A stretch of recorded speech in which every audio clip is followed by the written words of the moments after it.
Hi friends, welcome to my YouTube channel. ఈరోజు మా ఛానల్ని కొత్తగా చూస్తున్న వాళ్ళు తప్పకుండా మా ఛానల్ని సబ్స్క్రైబ్ చేసుకోవడం మాత్రం మర్చిపోకండి. ఇక బాగి అయితే అమరేంద్రాన్ని ప్రేమిస్తున్నట్టుగా నటించి మనోహరి కుట్రని బయటపెట్టాలని చెప్పేసి నిర్ణయించుకుంటుంది. అలాగే బాగి కూడా చెప్తుంటుందన్నమాట, నేను అమరేందర్ని ప్రేమిస్తున్నట్టు నటిస్తాను. దాన్ని చూసి మనోహరి కోపంతో తన కుట్ర ఏంటో అనేది బయటపడుతుంది. అప్పుడు తన నిజ స్వరూపం ఇంట్లో వాళ్ళకి అందరికీ తెలిసిందని చెప్పేసి బాగి అంటుంది. ఎలా అనగానే ఆ రోజు అమరేంద్ర పూలు తీసుకొని వస్తాడనమాట. అమరేంద్ర వాళ్ళ అమ్మ ఫోన్ చేసిందని పూలు తీసుకొని వస్తాడు. కానీ బాగి మాత్రం తన కోసమే పూలు తెచ్చాడు అని చెప్పేసి ఎంతగానో సిగ్గుపడిపోతున్నట్టు యాక్టింగ్ చేస్తుంది. ఇక అమరేంద్ర మాత్రం దేవుడి కోసం పూలు తెచ్చాను, నువ్వు ఎలా పెట్టుకుంటావు అని చెప్పేసి అంటాడు. నేను నీ కోసం తీసుకురాలేదు, మా అమ్మ చెప్పింది దేవుడి కోసం అని చెప్పేసి, అమ్మ పూలు తెచ్చాను తీసుకో అని చెప్పేసి వాళ్ళ అమ్మ చెప్తాడు.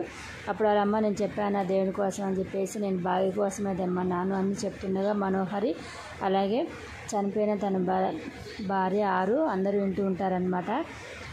ఇదంతా అయిపోయిన తర్వాత ఆరుని బాగిలో చూసుకొని అమరేంద్ర బాగినెత్తిన పూలు పెట్టడం జరుగుతుంది. దాన్ని చూసిన మనోహరి కోపంతో రగిలిపోయి తన రూమ్కి వెళ్ళిపోతుంది.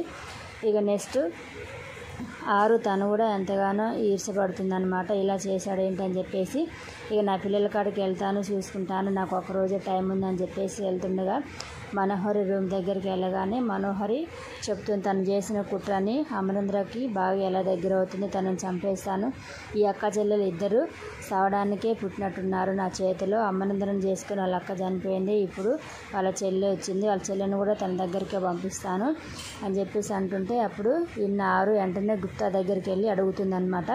అదేంటి గుప్తా గారు, నేనాను బాగి అక్క చెల్లెలమా అని చెప్పేసి వాళ్ళ మధ్య జరిగిన సంభాషణ ఇంతకుముందు జరిగిన సన్నివేశాలను గుర్తు తెచ్చుకుంటుంది.